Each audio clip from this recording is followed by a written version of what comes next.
ومن يعص الله ورسوله ويتعد حدوده يدخله نارا خالدا فيها وله عذاب مهين.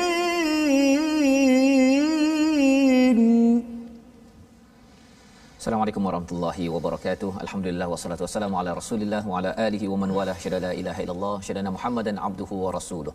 Allahumma salli ala sayidina Muhammad wa ala alihi wa sahbihi ajma'in. Amma ba'du. Apa khabar tuan-tuan dan puan yang dirahmati Allah sekalian? Alhamdulillah kita memanjatkan kesyukuran pada Allah Subhanahu wa taala untuk sama-sama kita diberikan peluang pada hari ini untuk sama-sama kita mendalami kepada hidayah daripada Allah Subhanahu wa taala yang kita mohon pada setiap hari dalam surah Al-Fatihah, dalam solat kita, dalam dambaan kita setiap hari menuju kepada Allah Subhanahu wa taala. Dan alhamdulillah pada hari ini kita bersama dengan Ustaz Tirmizi Ali. Apa khabar Ustaz? Baik, alhamdulillah. Ustaz Fazrul apa khabar? Sihat alhamdulillah Ustaz ya. Hari ini kita meneruskan kajian kita surah An-Nisa, surah yang keempat yang mempunyai banyak peraturan-peraturan, dan ini hadir selepas kita mengkaji surah Ali Imran dan juga surah Al-Baqarah ya. Surah Al-Baqarah ini banyak peringkat juz pertama itu menyiapkan tuan-tuan saya sendiri Ustaz ya, tentang hati kita ya, tentang hidayah, tentang bagaimana sikap kita tak nak jadi seperti Bani Israel ya. Ada sekitar 17 muka surat itu menerangkan tentang manusia yang diberikan hidayah, dah diberi hidayah tetapi masih lagi membuat perangai, masih lagi degil. Perkara itulah yang sebenarnya mesej penting sebelum kita masuk kepada peraturan pada juz yang kedua. Dan peraturan yang banyak-banyak cara ringkas itu diluaskan lagi, terutama bahagian kekeluargaan, tentang wanita, tentang harta anak yatim, tentang harta pusaka Ustaz ya. Ini semuanya ada kaitan dengan tema bagi surah An-Nisa ini, iaitu tentang etika sosial ya. Satu dalam rumah, yang keduanya di luar rumah. Di luar rumah nanti di hujung ataupun di tengah surah An-Nisa ini banyak cerita pasal orang munafik ya. Dan orang munafik ini sebenarnya dia wujud dibina sebenarnya daripada dalam rumah Ustaz. Dalam rumah tidak menghargai kepada wanita, kepada anak yatim ya, kepada harta-harta yang dibawa masuk, maka sikap itulah yang dibawa keluar dan dia berpusinglah, maksudnya daripada luar masuk ke dalam rumah, daripada dalam rumah dia keluar balik. Ini adalah mesej penting untuk sama-sama tuan-tuan yang di rumah kita baca Quran hari ini, kita share. Tuan-tuan jangan lupa untuk kongsikan di Facebook untuk sama-sama kita jadikan Quran ataupun My Quran Time ini sebagai satu aktiviti yang wajib sebenarnya ya. Wajib maksudnya kita bercakap tentang solat wajib. Baca Quran pun wajib juga Ustaz ya. Masa ada yang kata bahawa solat wajib, baca Quran ni tengok keadaan kan. Jadi bila tengok keadaan tu, beriman pada Al-Quran itu sudah tentu wajib. Jadi kita kena memahami isi kandungannya, jangan ambil ringan. Kerana kalau kita ambil ringan, kita sebenarnya mungkin solat pun tak faham, ataupun Fatihah kita pun kita tak berapa betul bacaannya, ia mengganggu. Mari sama-sama kita mulakan dahulu dengan bacaan Fatihah, baiki bacaan kita terus menerus dan kita hayati intipati apa yang kita baca dalam surah Al-Fatihah bersama dengan Ustaz Tirmizi. Baik, terima kasih kepada Ustaz Fazrul, penonton-penonton, sahabat-sahabat Al-Quran, My #Quran Time. Kita nak mulakan dengan bacaan wajib kita. Sebagaimana Ustaz Fazrul sebut, kenapa wajib? Kerana inilah surah yang setiap kali kita baca surah Fatihah menjadi rukun. Bila sebut rukun, kalau kita tak membuat rukun atau tak menyempurnakan rukun, maka ada masalah pada solat kita, maka mempengaruhi kehidupan kita, akhlak kita sebagai seorang hamba yang insan yang mulia. Al-Fatihah. A'udzu billahi minasy syaithanir rajim. Bismillahirrahmanirrahim. Alhamdulillahi rabbil alamin. Ar-Rahmanir Rahim. Maliki yaumiddin. إياك نعبد وإياك نستعين اهدنا الصراط المستقيم صراط الذين أنعمت عليهم غير المغضوب عليهم ولا الضالين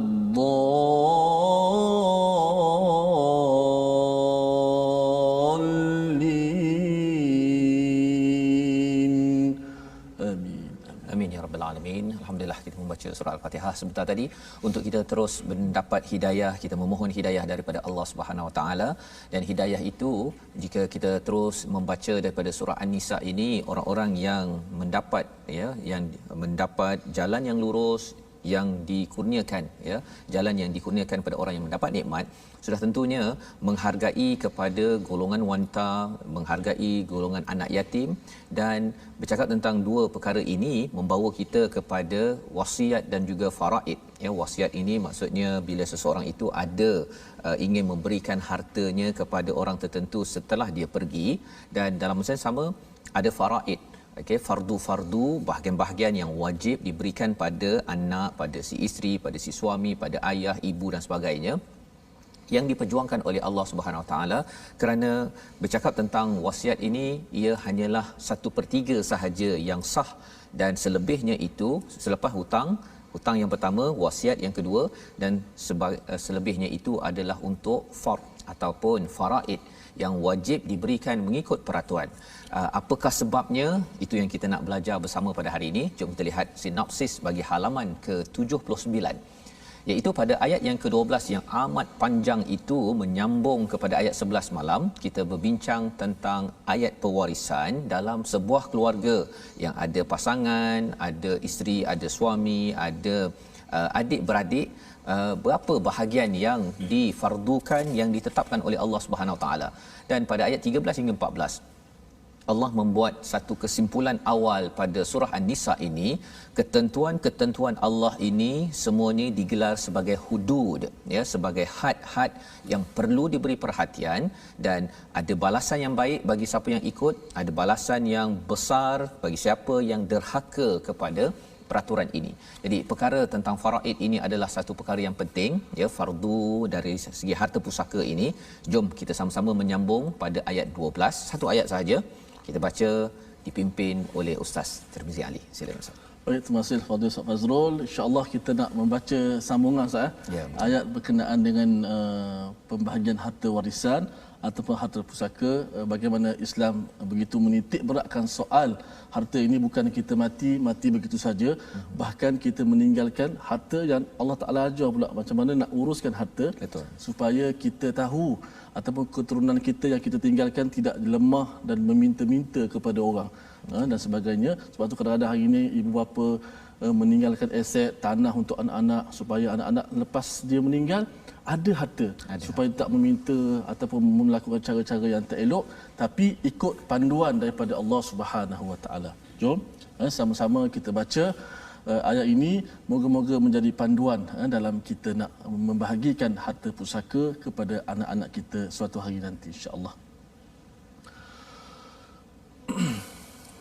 Ustaz, bila ayat berkenaan dengan pusaka ni bunyi dia lain sikit. Semalam Ustaz Tirmizi kata, Ustaz Ji, hari ni ayat surah An-Nisa, dia kata apa? Lelah jugalah. Lelah maksudnya sebutan dia jarang kita temui. Jarang. Kerana perkataan-perkataan dia melibatkan nombor, melibatkan Maksudnya kalau nak belajar betul-betul ini pun Ustaz dia kena nafas panjang sikit kalau nak buat ini, pasal ini algebra ataupun matematik tambahan tu kan. Jadi memang ketika belajar dahulu di Johor ilmu faraid ini dan kemudian bila masuk sekolah menengah belajar matematik tambahan itu, memang rupanya dalam Islam ni kena faham juga matematik. Kalau tidak nanti silap kira bergaduh kan. Kalau 1/100, kalau hartanya 1 juta, 1/100 tu dengan 2/100 banyak beza tu. Sebabnya kalau bagi 1%, bagi 10%, 10%, beza banyak. Itu kena bijak sikit berfikir tu kan. Matematik tambahan. Betul. Ayat ni susah, kalau kita boleh baca dengan baik ayat yang susah ni, ayat yang lain insya-Allah lah mudah insya-Allah. Baik. Sama-sama kita mohon Allah Taala permudahkan kita. A'udzu billahi minasy syaithanir rajim. ولكم نصف ما ترك أزواجكم إن لم يكن لهن ولد فإن كان لهن ولد فلكم الربع مما تركن من بعد وصية يوصين بها أو دين ولهن الربع مما تركتم إن لم يكن لكم ولد فإن كان لكم ولد فلهن الثمن مما تركتم من بعد وصية توصون بها أو دين وإن كان رجل يورث كلالة أو امرأة وله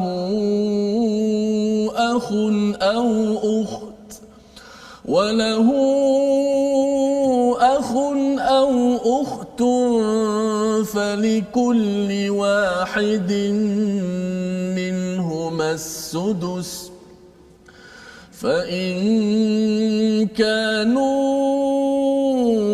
أكثر من ذلك فهم شركاء في الثلث من بعد وصية يوصى بها أو دين غير مضار وصية من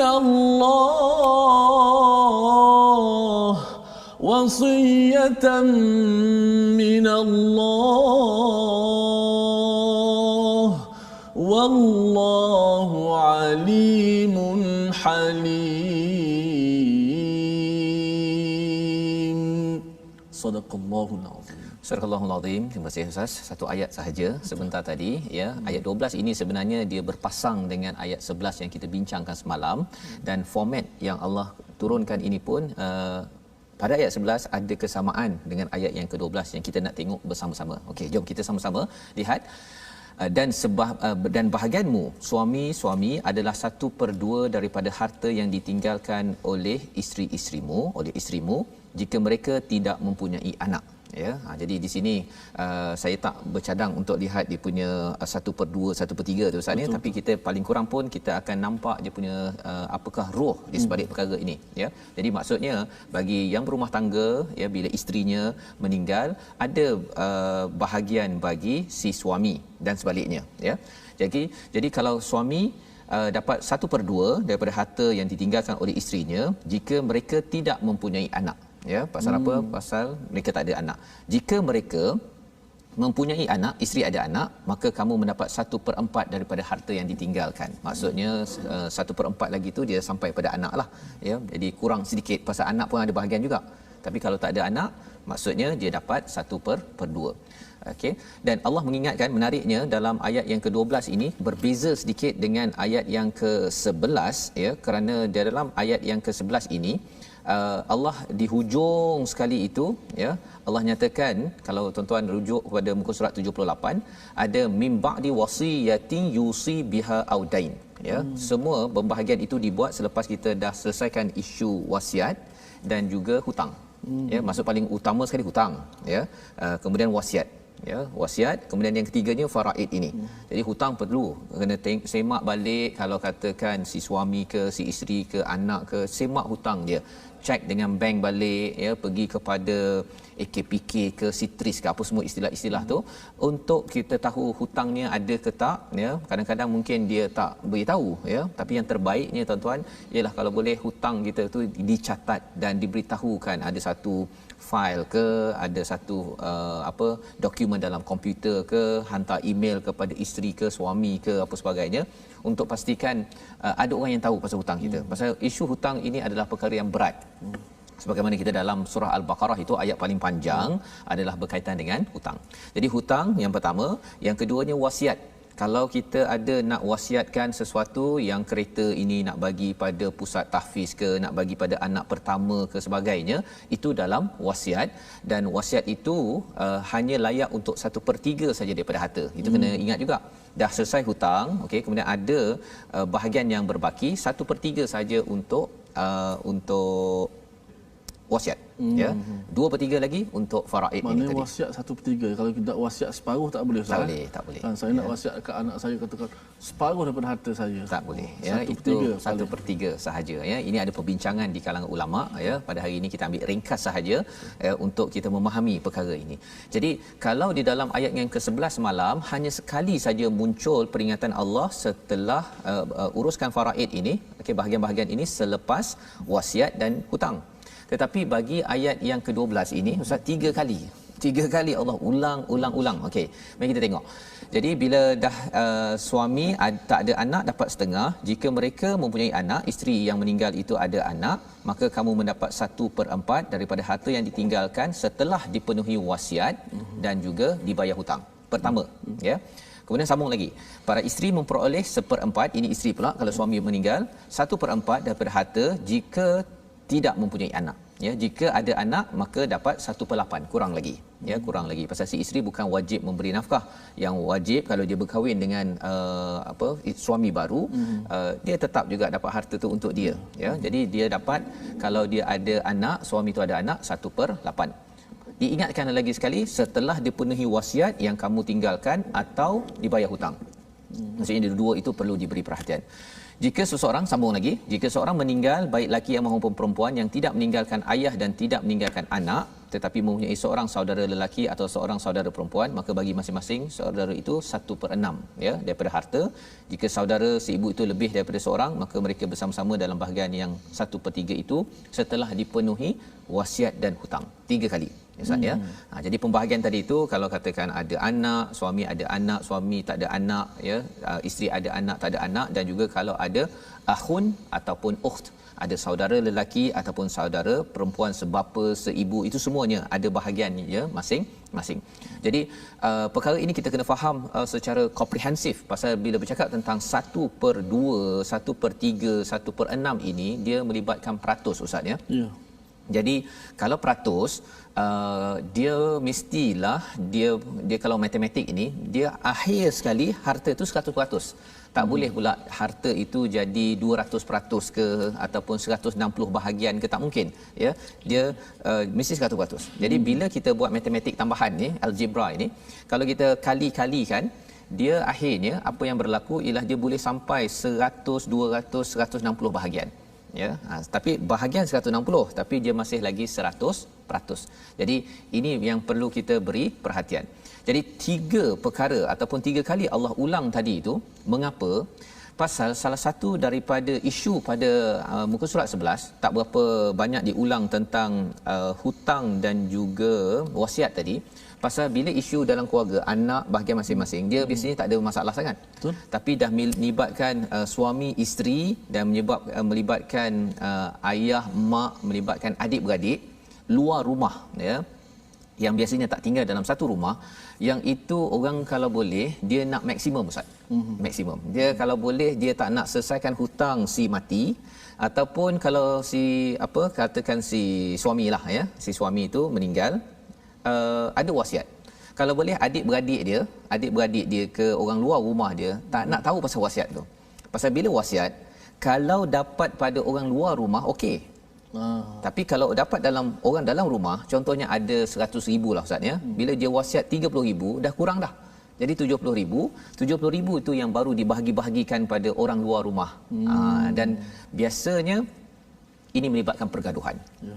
Pergaduhan pasal apa? Tak nak uruskan hutang dia tak nak tahu, aku tak nak tahu, yang aku tahu aku nak bahagian aku.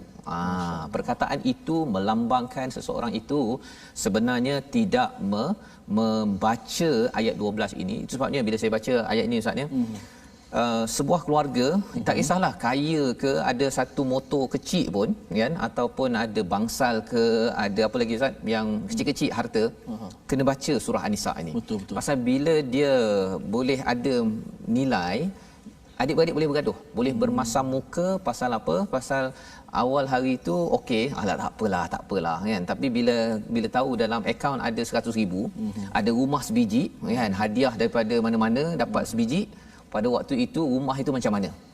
Kan. Jadi rumah itu akan dinilai. Bila dinilai dapat tahu bahawa nilainya sekarang, dulu mungkin hadiah free Ustaz kan. Betul. Tapi bila dinilai harganya 400,000, pada waktu itu si isteri, saya yang temankan abang selama ini, arwah contohnya kan, saya sepatutnya dapat lebih. Kan? Dan kemudian adik-beradik pun cakap saya sepatutnya dapat lebih. Anak pun cakap saya ditinggalkan.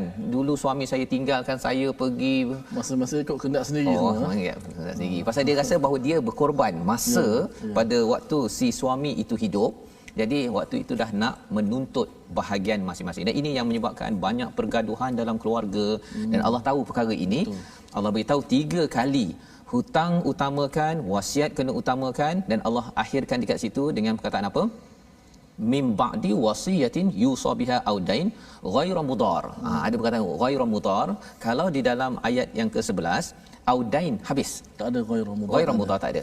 Tapi di sini ada ghairu mudar. Salah satu maksud jangan sampai mudarat itu, satu wasiat, jangan sampai dia nak mengambil manfaat ya, yang diterjemahkan ataupun dibahaskan oleh ulama. Satu, mudar itu sehinggakan wasiat itu mengurangkan bahagian orang tertentu. Contohnya yang nak pergi meninggal tu, dia kata dia tak suka kepada, katakan dia tak suka pada siapa? Pada abang dia, adik-beradik dia kan. Jadi dia buat wasiat yang menyebabkan dia bagi kepada orang-orang lain, tapi si abang tu diabaikan. Menyusahkan orang tu lah. Menyusah orang tu. Ataupun sekadar nak mengurangkan bahagian. Kalau ada 100,000, dia bagi, katakan 1/3 tu, dia kata dia wasiatkan 100,000 itu semuanya kepada anak pertama. Kan? Anak pertama. Jadi anak kedua pasal dia tak suka, ataupun anak ketiga ke, ataupun adik-beradik. Jadi anak pertama dapat 30,000. Pasal dia boleh hanya ambil 1/3 saja, 33,000. Lepas tu barulah dibagi. Kerana niat-niat itu Allah menyatakan wasiyatan minallah. Kalau dalam ayat yang ke-11 itu ada cakap faridatan minallah. Ini adalah fardu, satu ketentuan daripada Allah, tapi ini Allah cakap wasiyatan minallah. Semua perkara ini kalau kamu nak wasiat, jangan mudar, jangan membuat kemudaratan menyebabkan orang bergaduh selepas itu. Kerana wasiat paling tinggi adalah wasiat daripada Allah. Pasal wasiat daripada manusia ini kadang-kadang Ustaz ya, dia ada agenda. Dia nak meninggal ni. Walaupun dia rasa nak meninggal, dia nak tinggalkan harta, tapi dia masih lagi ada agenda. Yang betul-betul tidak ada agenda, wasiyah minallah. Dan Allah akhirkan dengan perkara iaitu wallahu alimun halim. Allah ini amat mengetahui, Allah amat Halim, penyantun. Pasal apa? Pasal Allah bagi semua ini untuk Allah santunkan adik-beradik dan juga orang-orang yang ditinggalkan. Subhanallah. Ini membawa kita kepada perkataan kita pada hari ini, iaitu taraka, ya, bermaksud meninggalkan, ya, meninggalkan. Dan seperti mana yang dinyatakan pada ayat 12 tadi, dari sebahagianmu adalah 1/2 daripada apa yang ditinggalkan itu, 1/2 adalah untuk si suami kalau tidak ada anak. Ya, jadi maksud taraka ini harta yang ditinggalkan. 43 kali disebut dalam Al-Quran. Jadi ketika kita hidup, kita masih dengan harta itu. Kita kena ingat bila kita baca ayat Quran ini, kita akan tinggalkan, meninggal. Kan? Meninggal dunia ni tak apa, tapi cabarannya kalau kita tinggalkan dunia itu, ada orang bergaduh yang kita tidak mahu. Jadi tanggungjawab bagi ayah-ayah, ibu-ibu yang ada harta sikit banyak, tolong didik anak keluarga dengan surah An-Nisa. Pasal kalau kita didik ini, insya-Allah tidak ada pergaduhan, tidak ada permusuhan ketika kita pergi. Dan ketika kita dah didik dengan soleh-solehah, mereka dapat bahagian mereka, makin doakan kita. Itulah cara yang terbaik. Kita berehat sebentar, kita bertemu lagi My Quran Time, baca, faham, amal, insya-Allah.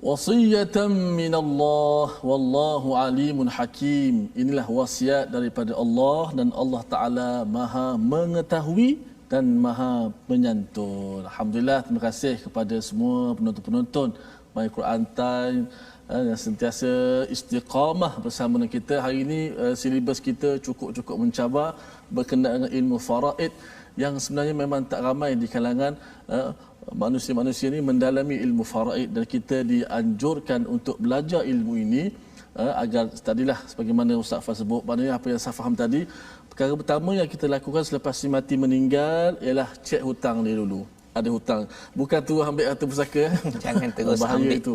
Sangat bahaya. Segerakan hutang dan lihatlah jikalau ada wasiat ataupun tidak. Dan jangan lengah, kadang-kadang Ustaz ada 10 tahun tak selesai lagi. Betul. Tak selesai lagi masalah pembahagian harta pusaka. Apa yang kita risau, orang yang sepatut menerima harta itu meninggal pula dah. Kan, jadi bertambah rumit dan paling takut kita memakan harta yang bukan milik kita. Ada kita kena sedar, bila tumbuh daging kita daripada harta yang haram, maka nerakalah tempat yang lebih utama untuk dia. Maka kita bimbang. Sebabnya bercakap tentang harta ini, hadis lepas harta anak yatim, perbincangan dalam surah An-Nisa, pasal kalau tidak diuruskan sampai 10 tahun tu, kita mungkin kalau termakan harta anak yatim yang patut dapat, Allah kata dalam ayat sebelum ini, iaitu bagi mereka itu ialah makan api, wa yaslauna sa'ira, dan juga akan disambar oleh api neraka pasal tidak uruskan faraid ini. Dan itu sebabnya Ustaz cakap tadi kan, faraid ini sama ada kita belajar, kita tahu awal-awal, ataupun jumpalah ustaz ke yang panel perunding ya, yang faham perkara ini. Dekat internet sekarang pun ada dia punya calculator faraid. Cuba kira-kira dahulu, kira dapatlah, bayangkan okey, ini anak saya dapat berapa, tak adalah terkejut tiba-tiba saya dapat 1/8 kan, pada isteri macam tadi. Betul. Selama ni dia ingatkan macam dia temankan suami dia, ingatkan dia dapatlah lebih sikit kan, 1/8. Betul lah. Perkara itu boleh menyebabkan cabaran, dan inilah ayatnya tadi ya. Mari sama-sama kita buat persediaan sebelum kita meninggal. Dan ada setengah orang, Ustaz, saya tak beranilah Ustaz, nanti saya buatkan saya mati esok. Mati bukan sebab kita jumpa perunding mati bukan sebab kita buat persediaan, mati sebab ajal. Ajal sampai tak kira lama cepat. So lebih baik kita buat persediaan. Kita buat persediaan sebab Allah Taala kata wasiyatan, ini wasiat daripada Allah, supaya jangan kau pandai ubah-ubah pula wasiat. Kalau kita ubah macam kita pula tahu yang terbaik. Baik, kita nak ajak semua sahabat bergabung di platform rasmi kita, Facebook, akaun Facebook Al-Quran, Sahabat Al-Quran, #Quran Time. Dan yang kedua, #Quran Time, YouTube, #Quran Time Official, Instagram, Quran Time Official. Baik, kita nak sentuh sedikit berkenaan dengan ilmu tajwid, rumusan setelah kita dah belajar semua huruf-huruf hijaiyah, 19 huruf itu, dan kita nak ringkaskan 5 makhraj utama. Kita ada makhraj halqum, yang kedua makhraj lidah, ketiga makhraj mulut ataupun 2 bibir, dan yang keempat al-jauf, dan seterusnya ialah makhraj al-khayshum. Boleh kita tengok dekat skrin kita, makhraj al-khayshum pada hari ini terhasil keluar daripadanya bunyi gunnah. Bunyi dengung, suara sengau tu. Suara dengung gunnah itu tempatnya di mana? Tempatnya adalah di hidung. Fokus tu, nampak tak ada gelombang wave tu? Itulah tempat keluarnya suara gunnah. Tengok contoh tu. Falahun, tengok nun sabdu. Falahunna thumunu mimma taraktum. Dengar mim, suara tu di mana tu? Suara tu keluar daripada rongga hidung kita. Ingat di mana tempat gunnah? Tempat gunnah ialah di hidung.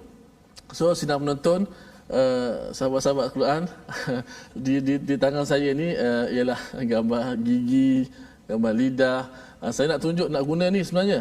Kan sahabat saya Ustaz Tamizi dah guna, tapi hari ni tak boleh guna sebab makhraj hari inilah makhraj di hidung. Di hidung. Hidung tak ada lagi, tapi hidung tak apa, tak perlu cari prop lah. Kita pakai ini cukup. Okey, contoh saya beritahu huruf nun. Kita belajar huruf nun di mana? Mim lah, mim bibir. 2 bibir kan? Ma, mi, mu. Bila kita sebut huruf mim, Makhraj di mana? Di bibir. Kita rapatkan dua bibir. Tapi sifat gunnah itu di mana? Sifat gunnah mim itu datang di hidung. Tak percaya cuba sebut. Amma. Mim sabduan. Guna bibir. Pada masa sama kita guna bibir. Pada masa yang sama juga serentak juga suara gunnah itu keluar di bahagian hidung. Maka saya tunjuk hidung saya lah. Sebab sini tak ada hidung. Sini mulut saja. InsyaAllah alat ini akan membantu kita untuk memahami. Walaupun kita ambil sedikit demi sedikit, saya rasa itu lebih bagus, lebih mudah kita fahami. Dipersilakan ke kanda saya. Terima kasih Ustaz Tirmizi. Hari ini ada kaitan dengan hidung Ustaz ya. Hidung. Jadi maksudnya kalau sebelum ni ada di Facebook kata gigi penting, hidung pun penting Ustaz ya. Hidung penting. Jadi ada kesan kalau Ustaz? Hidung sumbat Ustaz. Hidung sumbat, dua-dua sumbat. Allah, tak boleh nak baca. Tak boleh baca Ustaz. Tersekat. Tak keluar sebab apa? Hidung kita sumbat. Sepatutnya gundah tu keluar dekat hidung. Tapi bila dah tersumbat, maka tak keluar bunyi sengau tu. Masya-Allah. Dan kadang-kadang baca pun macam dia tak selesa Ustaz kan. Disebabkan kena berdengung, tapi rupa-rupanya pasal sumbat ataupun tak selesa menyebabkan bacaan tu tak rasa ya. Maka itu adalah kepentingan hidung pula pada hari ini untuk kita sama-sama ketika membaca ada dengung gunnah yang kita belajar sebentar tadi. Baik. Jadi kita menyambung Ustaz. Tadi Allah menyatakan tentang apa bahagian-bahagian kalau suami isteri pergi dahulu meninggalkan anak, tak ada anak, ada adik-beradik, maka di ayat yang ke-13 14 ini kita akan diingatkan oleh Allah Subhanahu Wa Taala kalau ada yang memandang enteng, memandang rendah pada apa yang telah diberi wasiat daripada Allah tadi, ada dua peringatan. Jom kita baca ayat 13 dan ayat yang ke-14. Baik, seperti ayat sebelum ni, saya ayat 13 berkenaan dengan orang-orang yang ada hudud, ada border dia. Kemudian orang yang taat syurga, orang yang tak taat seringkaskan maksiat neraka. Ayat 13 saya akan baca dengan ayat syurga dengan ayat yang seronok. Mudah-mudahan kita di kalangan mereka, iaitu lagu Tarannum Jiharkah, dan ayat ke-14 saya cuba untuk baca Tarannum Hijaz supaya mudah-mudahan dapat kesedaran daripada kita semua. أعوذ بالله من الشيطان الرجيم تلك حدود الله ومن يطع الله ورسوله يدخله جنات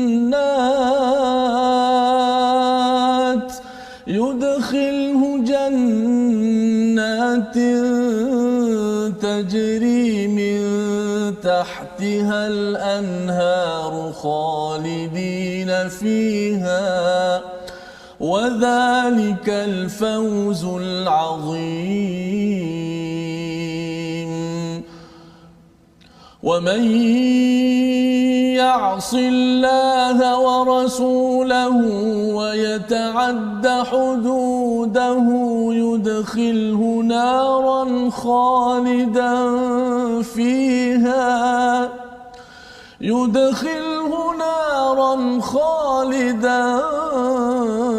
فيها وله عذاب مهين يدخله نارا خالدا فيها وله عذاب مهين صدق الله العظيم.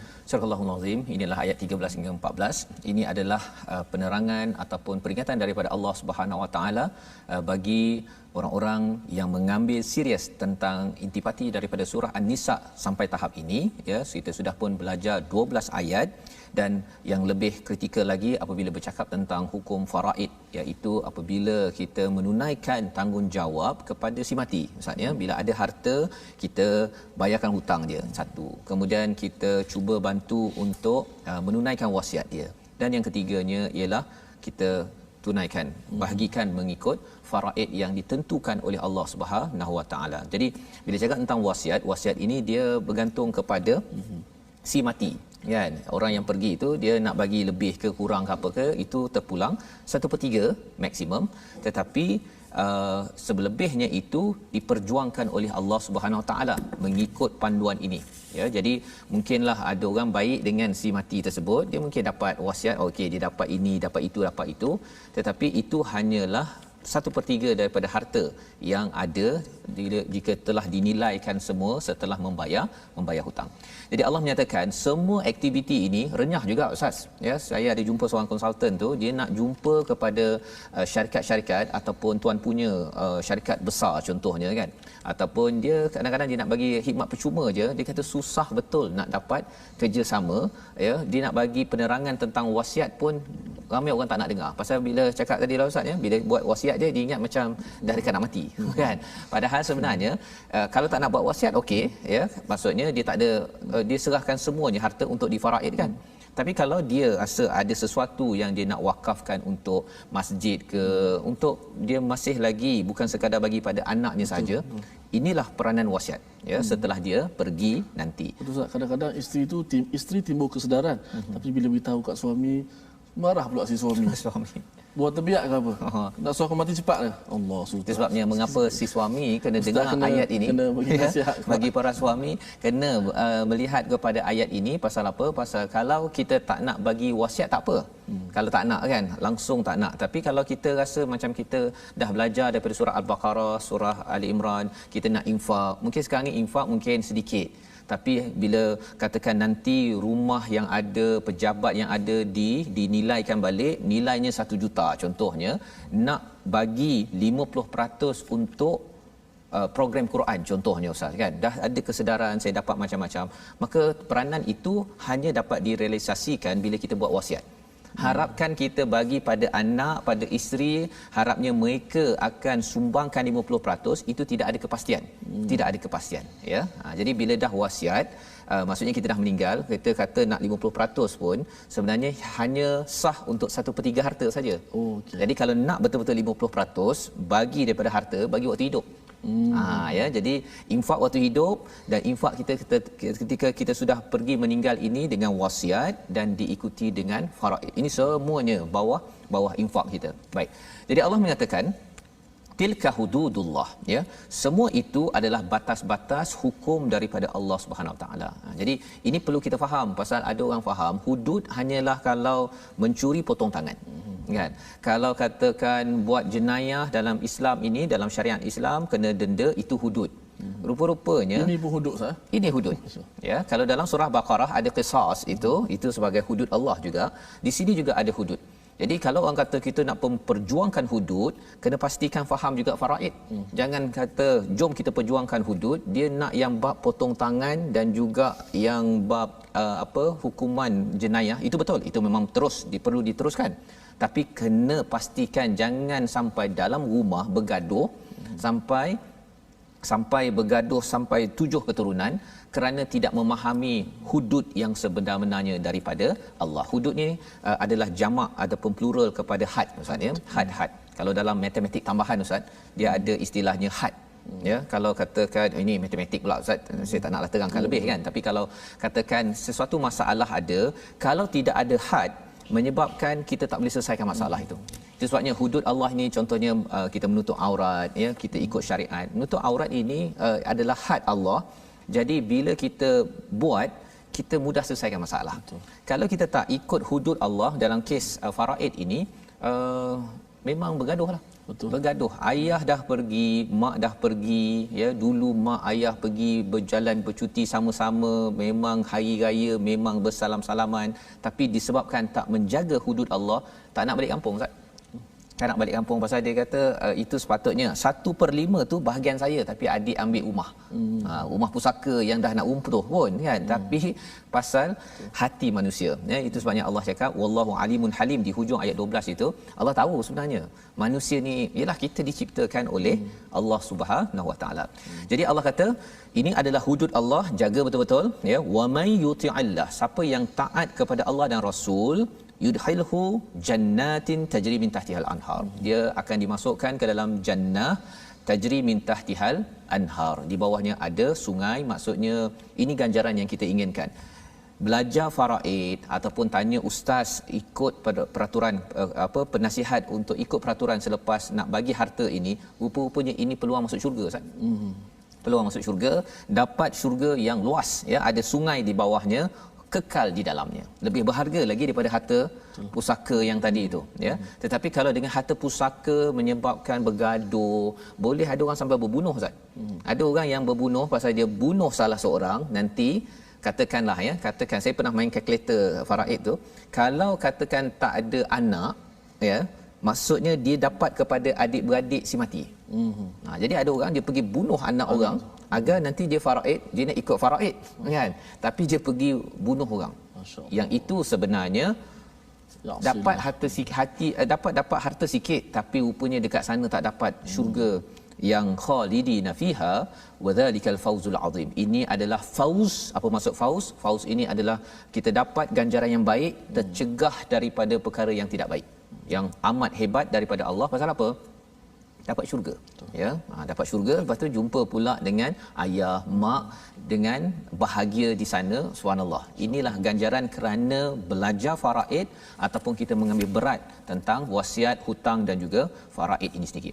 Tetapi Allah ingatkan sekali lagi pada ayat yang ke-14, wa may ya'sillah. Perkataan ini amat menarik Ustaz ya. Ya'si. Siapa yang derhaka, siapa yang tidak ikut faraid ini, dia buat maksiat. Ingatkan maksiat itu kalau menipu ke, katakan mencuri ke, merompak Ustaz ya, rupanya tak belajar faraid, ikut faraid yang sebenar-benarnya ini ketika membahagikan harta. Belajar tu mungkinlah kita faham tak faham Ustaz ya. Tapi kalau kita rasa tak tahu, kita tanya Ustaz, boleh tak tolong ataupun peguam ke panel syariah ke kan, tolong nasihatkan. Kalau tak buat, itu tandanya kita membuat maksiat. Cabarannya apa Ustaz? Khawatir kalau dah bagi-bagi itu, kita ambil harta itu, maksiat itu berpanjangan. Ya, yaksi itu maksudnya ialah orang yang berbuat maksiat secara berpanjangan. Jadi ilmu ini penting. Ilmu ini penting, dia berpanjangan menderhakai pada Allah dan Rasul, wa yata'addadahu wa yata'adda hududahu. Ya, dia melampau daripada batas-batas hudud Allah, yudhilhu naran khalidan fiha. Ya, mereka itu masuk ke neraka, kekal di dalamnya. Jadi biasanya kalau dalam Quran masuk neraka ni kalau kufur. Di sini Allah cakap kalau masuk neraka itu tak semestinya dia kufur, Islam lagi. Tapi derhaka daripada faraid ataupun hukum-hukum yang Allah telah nyatakan sebelum ini, 12 ayat pertama daripada surah An-Nisa. Dan kalau kita bandingkan antara ayat 13 ayat 14 ini, ayat 13 khalidina fiha Ustaz. Ayat 14 khalidan fiha. Ada beza tu. Khalidina fiha, mereka fiha di dalam syurga itu. Tapi kalau di neraka itu khalidan fiha, seorang-seorang di neraka. Padahal neraka tu ramai juga orang masuk Ustaz ya. Tapi dia cuba bayangkanlah, dahlah diazab kemudian di seorang-seorang kan. Dia kalau orang masuk penjara, kemudian diletak dalam penjara tu dia seorang saja. Dia tak boleh bercakap dengan orang lain. Allah tinggalkan dia, Nabi tinggalkan dia dalam neraka itu. Ini adalah satu kehinaan. Itu sebabnya di hujung itu Allah cakap walahu adzabum muhin. Satu penghinaan kerana apa? Dia menghina ataupun memandang enteng, ringan terhadap hutang ayah ataupun ibu ataupun yang meninggal, ataupun memandang enteng pada wasiat. Dia boleh nak tukar wasiat, dia pergi bunuh peguam yang simpan wasiat, dia pergi macam-macam ya. Ini zaman sekarang ya Ustaz ya. Dan juga yang ketiganya, tak nak ikut ini. Yang penting saya nak kereta 2-3 biji ayah itu, saya dah selalu bersama ayah, dah biasa, ini harta nostalgia saya punya. Ya. Padahal sebenarnya kalau sayang sangat ayah pada ibu, pada orang-orang yang pergi, kita akan mendalami ayat 79. Jadi Ustaz, kalau boleh Ustaz baca sekali lagi pada ayat yang ke-13 itu, 13. Untuk kita memberi semangat pada semua tuan-tuan mengamalkan intipati faraid ini. Baik, sama-sama kita baca ayat 13. Tadi saya baca ayat 13 lagu Taranum Jaharkah. 14 nak buat hijaz, tapi dia pergi Jaharkah juga. Dia pergi sobar sikit sebab lagu tu sedih. Suasana di neraka memanglah kita kata kesedihan kan. Baik. Kita pasakkan lagi ayat ke-13 kepada ibu bapa semua. Ustaz cakap pasal sedih di neraka itu, betul lah Ustaz ya. Ayah berjuang, mak berjuang cari harta, tapi pasal anak tak ikut cakap, Allah, ke neraka kan. Masya-Allah. Baik, Itu dan amat maknanya ibu dan ayah jangan sekadar tinggalkan harta saja, tapi tinggallah ilmu. Tinggallah pusaka surah An-Nisa yang pusaka Quran yang Nabi tinggal kepada kita.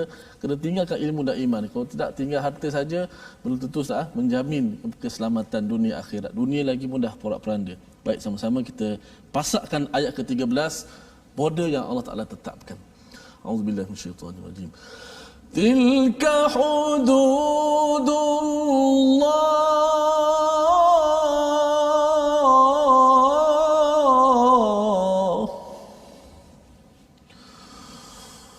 wa man yuti'illah wa rasulahu yudkhilhu jannatin tajri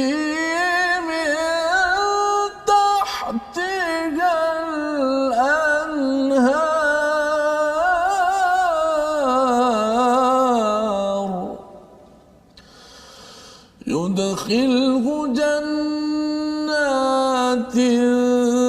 تجري من تحتها الأنهار خالدين فيها وذلك الفوز العظيم.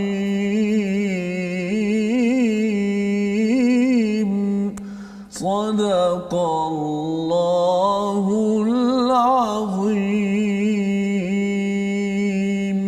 Surah Al-Azim ayat 13 ini mengingatkan kepada kita hudud Allah yang perlu sama-sama tuan-tuan sekalian kita perjuangkan dalam rumah kita. Kita didik hudud ini macam mana dengan kita mendidik dengan surah An-Nisa bagi ahli keluarga kita, dan juga kita kalau tak faham macam mana 1/6 1/8 ini, kita jemput ya kepada orang yang pakar, beritahu apa akan berlaku kepada harta kita, kepada anak beranak kita, kepada saudara kita, agar mereka tahu bahawa sebenarnya ini adalah hudud Allah Subhanahu Wa Taala selain daripada hudud-hudud yang lain. Dan kalau ada yang kata ustaz ya, kalau saya kata tak apalah ustaz kalau macam tu saya pasal tak nak makan harta terlebih, jadi tak apalah saya halalkan. Saya halalkan. Bolehkah? Boleh, tak ada masalah ya. Halal. Tetapi cabarannya ialah jangan sampai kita menyerahkan pengurusan harta ini sehingga kan kita tak nak ambil, kita istilahnya tak nak ambil pot ustaz. Tak apalah saya tak perlukan, saya dah ada duit, saya tak nak harta pusaka. Tetapi kita pun kena terlibat dalam perbincangan adik-beradik tentang harta pusaka. Khawatir nanti kita tak nak ambil pot, tapi adik-beradik lain pasal kita tak nak ambil satu bahagian itu pula yang digaduh-gaduhkan. Yang digaduh-gaduhkan, ataupun yang ini nak ambil sepatutnya 1/3 dia ambil sampai 1/2, yang ini sepatutnya 1/8 dia ambil 1/4 contohnya. Jadi kalau kita nak infakkan tak ada masalah, tetapi perjuangkan dahulu faraid ini ya, dah dapat lepas tu nak bagi ke, nak sedekah ke apa sebagainya, tak ada masalah. Tetapi kita perlu memperjuangkan, jangan duduk diam. Kerana apa? Kerana ia adalah hudud Allah yang perlu diperjuangkan untuk kita menempah syurga yang Allah nyatakan sebentar tadi. Wa dzalikal fawzul azim. Membawa kita kepada resolusi kita pada hari ini. Mari sama-sama kita perhatikan. Yang pertama, kalau kita ingin mendapat syurga, daripada ayat yang ke-13, ambil berat mengenai hukum harta pusaka ya, perjuangkan, jangan ambil enteng. Yang pertama. Yang kedua, elakkan derhaka kepada Allah kerana memandang remeh bab harta pusaka pengurusannya, kerana ia boleh membawa kepada makan harta anak yatim dan pelbagai dosa dalam kehidupan keluarga kita. Dan yang ketiga, fahami hukum harta pusaka. Tuan-tuan boleh belajar, cari ustaz, cari penceramah, penasihat untuk memahami perkara ini. Kita sama-sama doa ustaz untuk kita dijaga Allah. Baik, terima kasih Ustaz Fazrul. Sama-sama kita berdoa mudah-mudahan kita meninggalkan berzuriat keturunan yang soleh walaupun mereka tidak ada harta, tapi ingatlah di sana wa huwa yatawallas salihin. Allah Taala akan melindungi orang-orang yang soleh, memberi rezeki kepada mereka. Semoga harta kita menjadi harta yang berkat insya-Allah. Bismillahirrahmanirrahim. Alhamdulillahi rabbil alamin wassalatu wassalamu ala asyrafil anbiya'i wal mursalin wa ala alihi wa sahbihi ajma'in.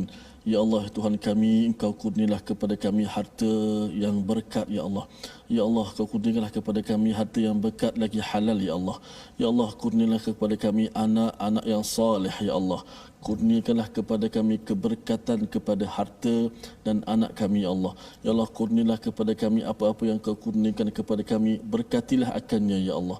Ya Allah, janganlah kalau jadi anak-anak kami dan harta-harta kami sebagai fitnah kepada kami ya Allah. Jauhkanlah kami daripada harta yang haram ya Allah. Ya Allah, Kau jauhkanlah kami daripada harta yang haram ya Allah. Jadikanlah keturunan yang kami tinggal ini sebagai keturunan zuriat yang mereka yang saleh, yang mengikut petunjuk Al-Quranul Karim. Walhamdulillahirabbil alamin. Amin amin ya rabbal alamin. Terima kasih ucapkan pada Ustaz Tirmizi. Kita doakan agar Allah membina keluarga kita dengan kesedaran yang mantap berkaitan dengan harta pusaka sebentar tadi sebagai hudud Allah, dan inilah kesedaran dalam kempen wakaf untuk ummah, satu usaha tuan-tuan menyumbang agar Quran ini dapat diedarkan mushafnya. Lebih daripada itu, intipatinya itu dapat ditatap, dipelajari agar masyarakat sedar tidak menghasilkan masyarakat yang suka bergaduh ketika menguruskan harta pusaka. Kita insya-Allah bertemu dalam ulangan pada jam 5, pada jam 10 dan 6 pagi. Insya-Allah kita bertemu lagi pada halaman yang seterusnya. Rancangan ini dibawakan oleh Mofaz, mendoakan tuan-tuan terus menjaga faraid dengan cara yang terbaik. My Quran Time, baca, faham, amal insya-Allah. Assalamualaikum.